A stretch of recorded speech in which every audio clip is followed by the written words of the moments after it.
Bonjour à tous, avec l'aide de Dieu, le cours numéro 167 dans le Ram Sefer HaMitzvot, commandement positif numéro 43, l'ordre qui nous a été enjoint d'amener en plus du sacrifice de Tamid qu'on offre tous les jours, lorsque ça arrive la fête de Pessah, pendant les 7 jours de la fête de Pessah, on va amener encore un sacrifice, ce qu'on appelle le Moussaf, donc le rajout de sacrifice qu'on amène de Chag HaMatzot, la fête donc de Matzot des Galettes, la fête de Pessah, comme la Torah dit, Shivat Yamim Takrivu Ishel Hashem, pendant 7 jours vous allez offrir un sacrifice à Dieu.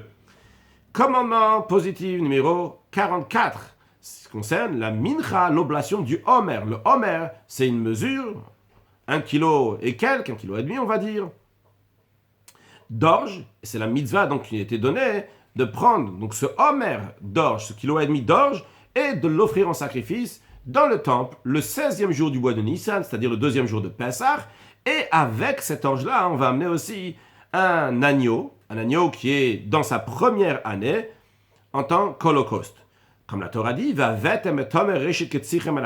avez amené donc le Homer, donc kilo et demi de Reshit Ketzichem, le début de votre moisson au Kohen. Il s'agit donc de la moisson ici donc d'orge. Cette mincha, cette oblation est appelée minchat bikurim, donc l'oblation des bikurim, des prémices du début de la récolte d'orge. Sur cette mincha, sur cette oblation-là, la Torah dit en allusion, lorsqu'elle dit Vim takriv minchat bikurim la Hashem, si tu vas offrir une offrande de farine des prémices à Dieu, aviv kalui baesh geresh karmel, quelle que soit la manière donc que tu l'amènes, que ce soit des épis mûrs, torréfiés au feu, mouture de grains tendres, eh bien, tu as la procédure serait comme ci et comme ça. Donc l'expression qui est dit ici, vous avez remarqué, c'est ve'im takriv. Si tu vas offrir cette minchat bikurim, cette oblation de prémices d'orge, alors le Mechilta nous dit, chaque fois qu'il y a écrit l'expression de im dans la Torah, ça veut toujours dire si, à l'exception de 3 endroits. Et un de ces 3 endroits-là, c'est ici. Quand il y a écrit ve'im takriv, si tu vas offrir minchat bikurim, cette oblation de prémices, eh bien, ça c'est une chova, c'est une obligation. Ah, le Sifri dit, qui te dit, le Mechilta dit, qui te dit, peut-être c'est Reshut, c'est facultatif. Non. Le verset dit, Takriv et minchat bikurecha. Tu offriras, tu dois amener cette oblation des prémices du blé. C'est-à-dire que c'est une oblation. C'est une obligation. Les lois de ce commandement-là ont été expliquées dans leur totalité dans le 10e chapitre du traité Menachot. Commandement positif numéro 45. L'ordre qui nous a été ordonné d'amener le sacrifice de Moussaf, aussi le 50e jour depuis le jour qu'on a amené le Homer le 16 Nissan, c'est-à-dire le 2e jour de Pessah, comme on vient de voir, donc le 16e jour du mois de Nissan, on a fait la mincha du Homer, l'oblation des prémices d'orge. Bien, ce qu'on est en train d'apprendre maintenant dans le commandement positif 45, c'est que 50 jours après, donc on va compter 50 jours, le 50e jour, eh bien, c'est ce qu'on appelle Atzeret, ce qu'on appelle aujourd'hui la fête de Shavuot. La Torah s'appelait Shavuot, en tout cas Shiva Shavuot, donc c'est au bout de cette semaine, donc ce qu'on appelle la fête de Shavuot, et ce qui est mentionné dans le livre de Bemidbar Sinai, et ce que la Torah dit, ou Biyom Avikurim, Be'akrifre Mincha Chadash al Hashem, quand le Ram dit Bemidbar Sinai, il fait référence à la paracha de Pinchas, dans laquelle là-bas il y a écrit toutes les lois, tous les versets qui parlent du sacrifice de Moussaf. Il y a écrit Biyom Avikurim, donc le jour donc, des Bikurim, des prémices, Be'akrifre Mincha Chadash al Hashem, lorsque vous allez amener une nouvelle offrande à Dieu, Ve'ikraftem Ola l'Eriach Nichoar, vous amenez un Ola, un holocauste, pour une odeur agréable pour Hachem, cela fait référence à la fête des prémices, donc de Shavuot. Commandement positif numéro 46, l'ordre qui nous a été ordonné d'amener le jour de Shavuot 2 pains qui sont chametz, qui ont été levés dans le temple avec les sacrifices qui viennent avec ces pains-là, donc le jour de Shavuot, c'est-à-dire le 50e jour depuis le début du Homer, et d'amener donc ces sacrifices, comme le verset dit dans la paracha, dans le livre de Vaïkra. Et les Kohanim vont manger ces 2 pains, après que ces pains, ils vont être balancés, parce que ces pains donc on les prenait, donc on les balançait dans le sens, on les gardait dans les mains, on les balançait donc devant, derrière, à droite, à gauche, et on doit les Kohanim les manger avec les agneaux, donc qui sont des agneaux de sacrifice shlamim. Comme la Torah dit, de vos lieux où vous demeurez, vous amènerez donc du pain de balancement, comme on a dit, donc le pain que le Kohanim prenait, donc balancé.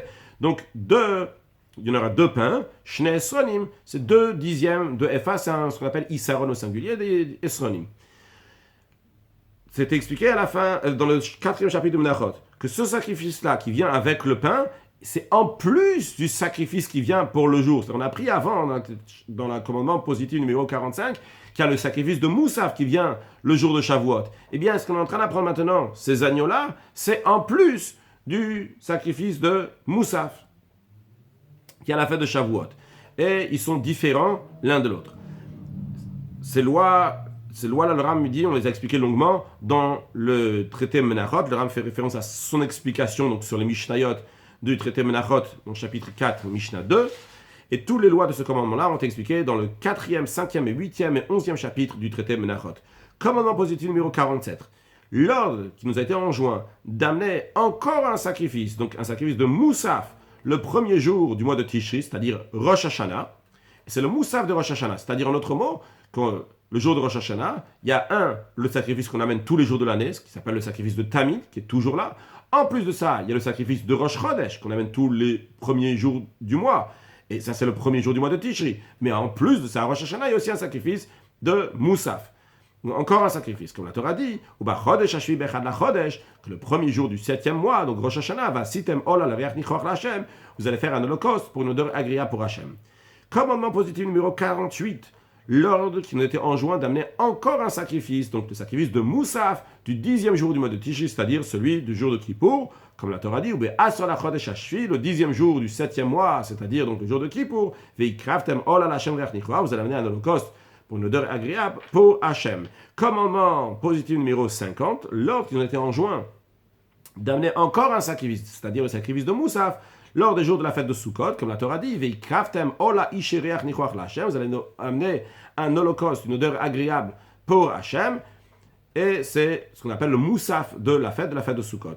Et on conclut avec le commandement positif numéro 51, l'ordre qui nous était enjoint d'amener encore un sacrifice le 8e jour de la fête de Sukkot, ce qu'on appelle Shmini Atzeret.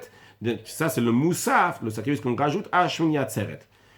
Pourquoi on compte ce Moussaf-là de Shmini Atzeret, du 8e jour de la fête de Sukkot, différemment? Les 7 jours de la fête de Sukkot, c'était une seule mitzvah, la mitzvah numéro 50 qu'on vient d'apprendre. Pourquoi le Rambam dit on fait une autre mitzvah, numéro 51, pour le 8e jour? Le Rambam nous dit, car la règle, elle est chez nous, que le 8e jour de Sukkot, c'est un jour en soi-même, c'est une fête en soi-même. Et il est dit clairement dans le Talmud que c'est une fête en soi-même et c'est un sacrifice qu'on amène en soi-même, c'est-à-dire le sacrifice de Moussaf qui est différent. Donc c'est une preuve que son sacrifice est différent. Le Rambam dit, donc ça c'est une chose qui est évidente. Donc en tous les cas, on a vu ici donc le Homer qui commence donc le 2e jour du mois de Nissan, donc qu'on amène donc cette orge qui a un manger d'animal, contrairement au blé qui a un manger d'être humain, comme ça dans le Talmud on différencie entre l'orge et le blé, et on voit qu'après, au bout de 50 jours, on amène un sacrifice qui est exceptionnel dans le temple, qui est chametz, qui est fait avec du levain. Dans la Chassidoute, c'est expliqué qu'en effet, pendant les 49 jours du Homer, on a travaillé donc toutes nos midot, tous nos attributs, on a travaillé donc de manière détaillée, vu qu'on a 7 attributs, et 7 fois 7, c'est-à-dire qu'on est rentré dans tous les détails des attributs, on les a bien travaillés. Eh bien, suite à ça, quand ça arrive la fête de Shavuot, eh bien, on peut amener du chametz, du levain, parce que tout ce qui a levé, c'est quelque chose de bon, qui est entièrement raffiné, parce que c'était travaillé, l'animal qui en nous a entièrement été travaillé pendant ces 49 jours-là, et à ce moment-là, donc, on peut arriver au 50e jour, au 50e niveau, le Nunchar et Bina, un grand dévoilement divin, et qu'on aura de manière encore plus dévoilée très prochainement, lors de la venue de Mashiach. Now, excellente journée.